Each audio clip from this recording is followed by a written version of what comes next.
5 മണി കഴിഞ്ഞാലുള്ള feel എന്ന് വെച്ചാൽ ഈ ഒരു ഫീലല്ല, ഈ ഒരു സൗണ്ട് ഒന്നുമല്ല. സ്വാമിയെ അയ്യപ്പോ, സ്വാമിയെ അയ്യപ്പോ.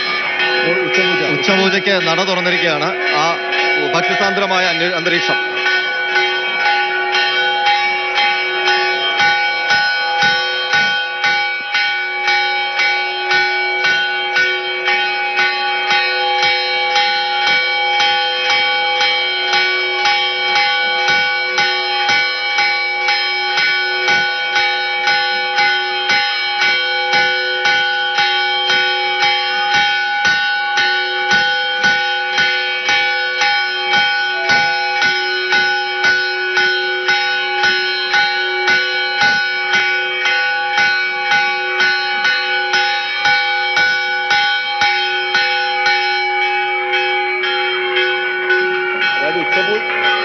ഉച്ചപൂജാ ചടങ്ങുകൾ പുരോഗമിക്കുകയാണ്. അവസാനം ആ ഉച്ചപൂജയ്ക്ക് ശേഷമുള്ള ഒരു ദീപാരാധന, ഉച്ചയ്ക്കൊരു ദീപാരാധനയുണ്ട്. ആ ദീപാരാധനയാണ് ഇപ്പോൾ നടന്നത്. അല്പസമയത്തിൽ ഇപ്പോൾ നമുക്ക് ദൃശ്യങ്ങൾ കാണാൻ സാധിക്കും. ആ ഫ്ലൈ ഓവറിൽ അയ്യപ്പന്മാർ നിൽക്കുന്നത്.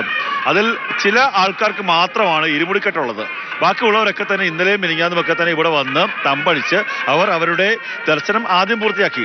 ഇവിടെ വന്നാൽ ഒരു കാര്യം എന്ന് വെച്ചാൽ അയ്യപ്പനെ എത്ര കണ്ടാലും നമുക്ക് മതിയാവില്ല. എത്ര തവണ കയറാൻ സാധിക്കുമോ അത്ര തവണ കയറാൻ നമ്മൾ മാലയിട്ട് വരുന്ന സമയത്ത് ശ്രമിക്കാറുണ്ട്.